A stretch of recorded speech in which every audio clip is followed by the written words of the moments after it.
Hi friends, welcome back to our channel. ఈరోజు మనము గులివెందులు fry చేయబోతున్నామండి. మంచి టేస్ట్తో 5 నిమిషాల్లో రెడీ అయిపోతుంది ఫ్రై. అయితే ఇలా చేయండి. ముందుగా 1/2 kg వరకు ఇక్కడ గులివెందులు అయితే తీసుకున్నానండి. చిన్న చిన్నవి బాగా క్లీన్ చేసుకోవాలి. ఇలా కొంచెం నిమ్మరసము సాల్ట్ వేసుకొని క్లీన్ చేసుకుంటే నీసు వాసన రాకుండా ఉంటుంది. ఇప్పుడు మనం దీనికి మసాలాలు అయితే యాడ్ చేసుకుందామండి. ముందుగా 1/2 టీ స్పూన్ వరకు పసుపు వేసుకోవాలి.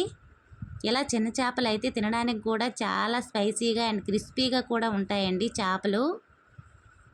1/2 టీ స్పూన్ పసుపు వేసిన తర్వాత 2 స్పూన్ల వరకు కారం వేసుకోవాలి. కొంచెం స్పైసీగా ఉంటేనే ఫ్రై బాగుంటుంది. అలానే 1/2 టీ స్పూన్ వరకు ఫిష్ మసాలాని అయితే వేసుకోవాలి.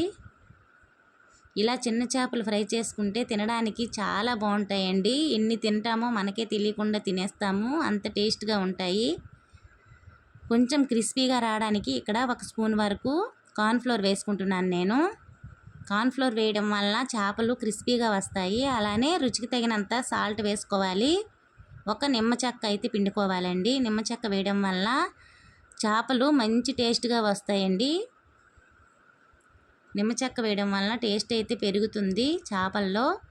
ఇలా మొత్తం ఇప్పుడు మనము కొంచెం వాటర్ వేసుకొని ఈ మసాలాలన్నీ బాగా మిక్స్ చేసుకోవాలి.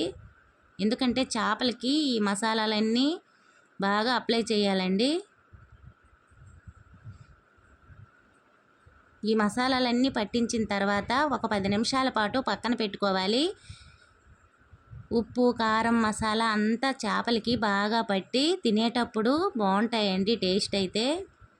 ఒక్కసారి అయితే తిన్నారంటే మళ్ళీ ఇలాగే చేసుకొని తింటారు. అలానే ఎన్ని తింటామో తెలియకుండా తినేస్తారండి, అంత బాగుంటాయి. ఇలా కనుక ఫ్రై చేస్తే చాలా ఈజీగా అయిపోతుంది. అలాగే మసాలాలన్నీ కూడా ఏమీ ఎక్కువ వేయనవసరం లేదు. టేస్ట్ అయితే అదిరిపోతుందండి చేపల ఫ్రై అయితే. మొత్తం కూడా ఇలా కలుపుకున్న తర్వాత 10 నిమిషాలు పక్కన పెట్టుకుంటే బాగుంటుంది. పెద్ద చేపల కంట ఇలా చిన్న చేపలు ఫ్రై కనుక చేస్తే క్రిస్పీగా చాలా బాగుంటాయండి. చూసారు కదా, 10 నిమిషాలు అయితే అయిపోయింది. ఇప్పుడు మనము స్టవ్ మీద ప్యాన్ పెట్టుకొని కొంచెం ఆయిల్ అయితే వేసుకోవాలి. ఎందుకంటే ఆయిల్ ఎక్కువ వేసుకుంటే ఊరికినే వేస్ట్ అవుతుంది కదా. మళ్ళీ చేపలు వేపిన తర్వాత అవసరమైతే మళ్ళీ నూనె అయితే మనము యాడ్ చేసుకోవచ్చండి. నేను ఇలా కొంచెమే ఆయిల్ అయితే వేసుకున్నాను. ఇప్పుడు కొంచెం ఎక్కిన తర్వాత చేపలు అయితే ఇందులో వేసుకుందాం మనం. ఇప్పుడు చిన్నవి కాబట్టి చాలా జాగ్రత్తగా వేయాలండి. తీసినప్పుడు కూడా జాగ్రత్తగా తీయాలి, లేకపోతే ముక్కలుగా అయిపోతాయి చేపలు అయితే. ఇలా అన్ని చేపలు కూడా వేసుకోవాలి పెనంలో.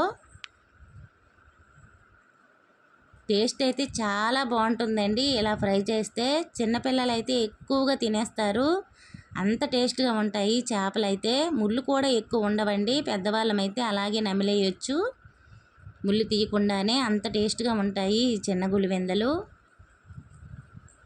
వేసిన తర్వాత వెంటనే కలపకూడదండి. స్టవ్ని మీడియం ఫ్లేమ్లో పెట్టి వేగించాలి చేపలైతే. ఒక 2 నిమిషాలు వేగిన తర్వాత మనము రెండో వైపుకి టర్న్ చేసుకోవాలి. చూసారు కదా, కొద్దిగా వేగాయండి. ఇప్పుడు మనం రెండో వైపుకి ఎలా తిప్పుకోవాలి. ఇప్పుడు చాలా మెల్లగా తిప్పాలండి, లేకపోతే ముక్కలైపోతాయి. ఎందుకంటే అంటుకుంటాయి కాబట్టి వెంటనే మనం కదిపిస్తే ముక్కలైపోతాయండి చేపలు. మంట ఎక్కువ పెట్టుకున్నామంటే పొగల్లాగా వచ్చి మాడిపోతాయి. స్టవ్ని అయితే మీడియం ఫ్లేమ్లో పెట్టి వేగించాలండి చేపలన్నిటినీ కూడా.